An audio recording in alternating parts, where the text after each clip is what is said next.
watch says 9:30. You get stopped. Yeah, Is that right? Well, there was a long game. Was it? Is that right?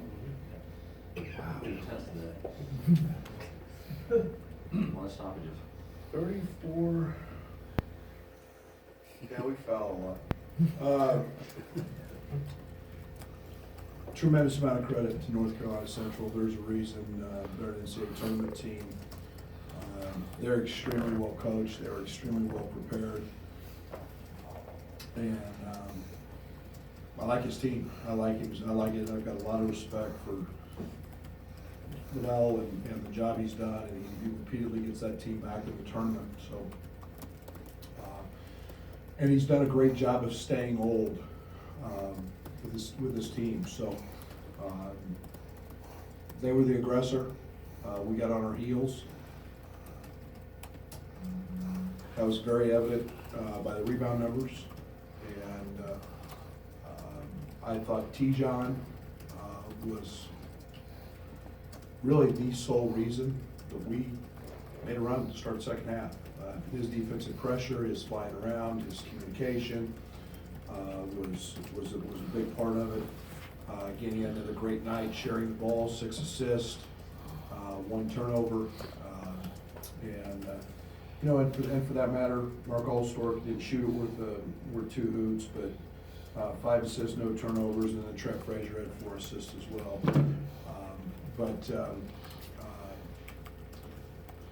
Part of my responsibility is to make sure that these guys are dialed in mentally, not just physically, and I let them down today. I didn't do a very good job of making sure that we were prepared to play this game emotionally, and that was, I think, evident by the way our freshmen played and their lack of productivity. You got one of the country's leading free throw shooters in Mark Smith going 1 for 4. That's focus, and that's my job is to make sure that they're dialed in. But great game from Fink, shooting it great. We need more from him on the offensive glass. And then I thought LeBron, 12 and 8, and we didn't get him the ball near enough in the zone, and that was evident. But and then Aaron was Aaron. The correlation between showing up in the gym every day and getting extra shots, and then having success on the court. You make a poster of him. He's the poster boy for work and hard work paying off on the court. And, I want him shooting every ball. I think the only one he missed was when he got blocked, and he's running it at a pretty high level right now. And every time he shoots it, I sure think it's going in, and we want him to continue that. Questions? Brett, I heard you say on the radio that you got to coach it out of these guys that when adversity hits, they kind of go into the shell. Press breaker. Yeah, have you had that before, and how do you coach that out of a team? Yeah, we went through it last year.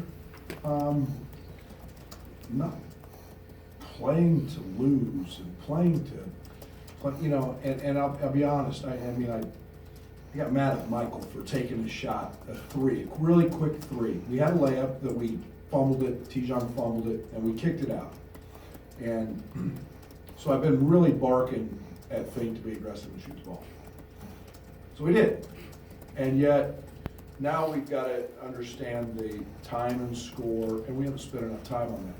We worked all day yesterday on the press break, and all of a sudden, we ran it right one time, right down the sideline, the middle guy broke, we threw a bounce pass because he broke out, we got a dunk.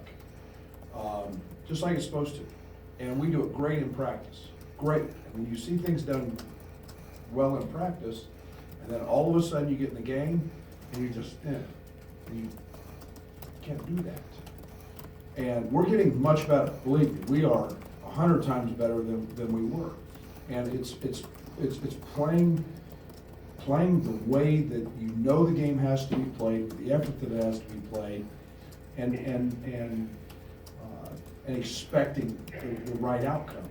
And we went through last year, and we're getting better. I called a play. I had Trent in the game and T-John, and we called a little play against the zone, and everybody knows what the play is. It's really simple, and yet, you know, and again, it's freshman.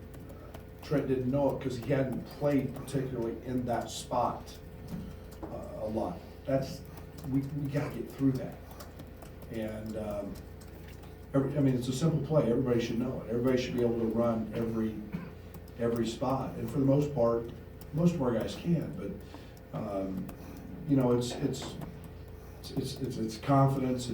It's expecting to do the right things and make the right plays, and you know, no lead is safe and no deficit is too big, and we've got to continue to play that way.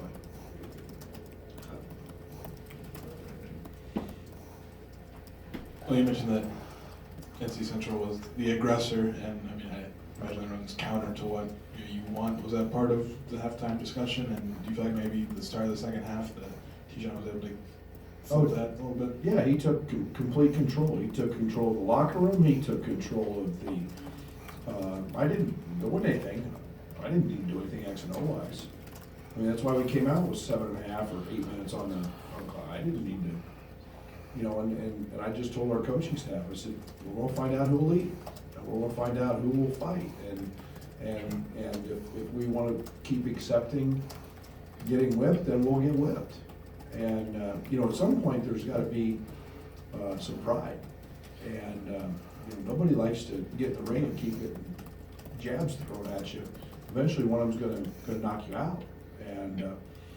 T-John stepped up, and I thought LeBron stepped up, but T-John was driving that bus, and I was really excited to see that. 20 assists on 28 made field goals. Just how huge was that for you guys in the second half to really take the lead, take control? Well, I love 20 assists on 28 field goals. What I don't like is we've got to go get those ones that, because there's, what do we shoot? 28 of 62, so how many, that's 30, how many misses is that? How many misses we have? 34. 34, so we only got, what, 9 offensive rebounds? We're averaging 38% of our misses back. So instead of having 20 assists on 28 field goals, I would much rather have 20 assists on about 35 field goals, and that means we're getting 7 easy ones off offensive rebounds, that we're not facing that defense, and that's what I'm upset about. Is we've got to become that team. When offense is hard and teams are good, you've got to find a way to get easy baskets.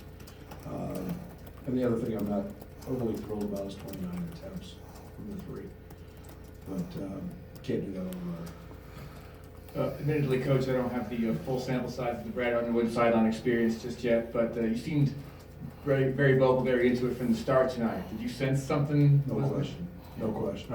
I knew all day. I knew how good they are.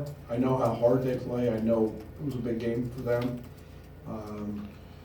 And I just sensed, I've been doing it long enough, I just got a feel. And we weren't sharp, overly sharp in shoot around today. You know, and let's be honest, I mean, we do that in Big Ten play, we're losing. No matter who we play. We do that in Big Ten play, we're losing. And I'm not a very,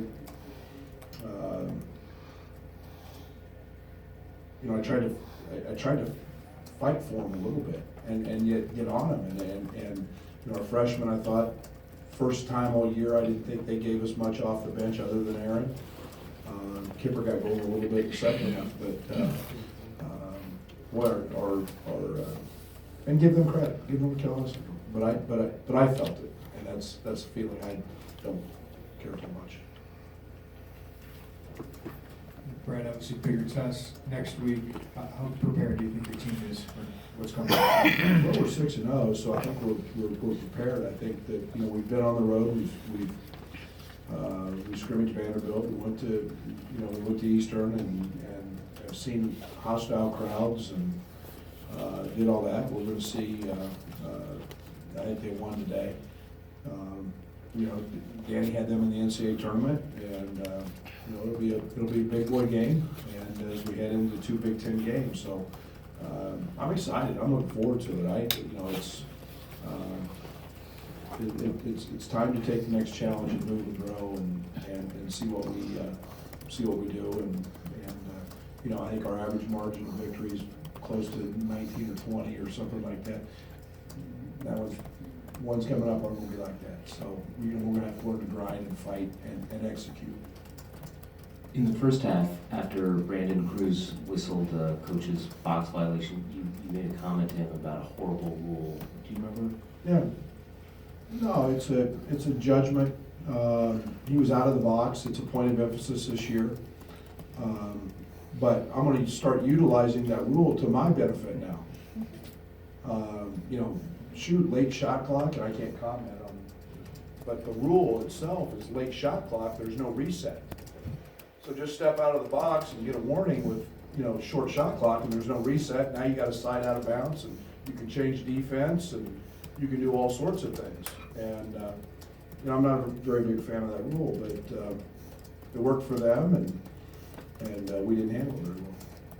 I think it's got to be a judgment. You can call it at the end of the possession, in my opinion, but not with a short shot clock. Coach, you seem to really, your eyes light up when you talk about Aaron Jordan. You had a kid at Oklahoma State last year, Jeffrey Carroll, who really blossomed in his one season under you. Do you see parallels with him and all, or two different kind of players? Similar. Yeah, I think, yeah, they're pretty similar. I think it was 17, 18 games before I actually started Jeff. For a lot of the same reasons, I'm continually hounding AJ on the defensive end as I did JC, but, I think he played himself into one of the biggest turnarounds in college basketball last year, and AJ's, I love his productivity off the bench. There's a big, you hear the other coaches screaming and barking when he comes in and don't know where he's at. That's impactful. So, but yeah, there's a lot of similarities right now. Coach, you guys get out rebounded tonight. Is that just because of lack of presence on the offensive glass, or do you feel like you guys struggle with control the rebound on the other end? Both. Give them the credit. Give Central the credit. They went. They challenged us. They whipped us. They deserve to. Out rebound us tonight. It seems like there's been a lot of foul calls both ways. You guys drawing fouls and also committing fouls. 53 fouls tonight. Is there something that's different? What do you attribute that to? Man, you're trying to get me in trouble. You can afford it.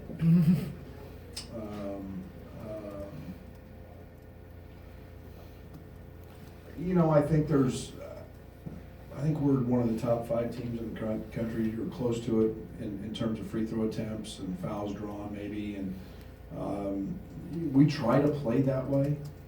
The way the rules are today, the lane is extremely challenging. The paint is extremely challenging to defend because the rules are not to allow secondary defenders to do much. And but a majority of I don't say majority, some of our fouls were not very intelligent. Those are the ones I need to try to eliminate. Anything else? Okay, thank you.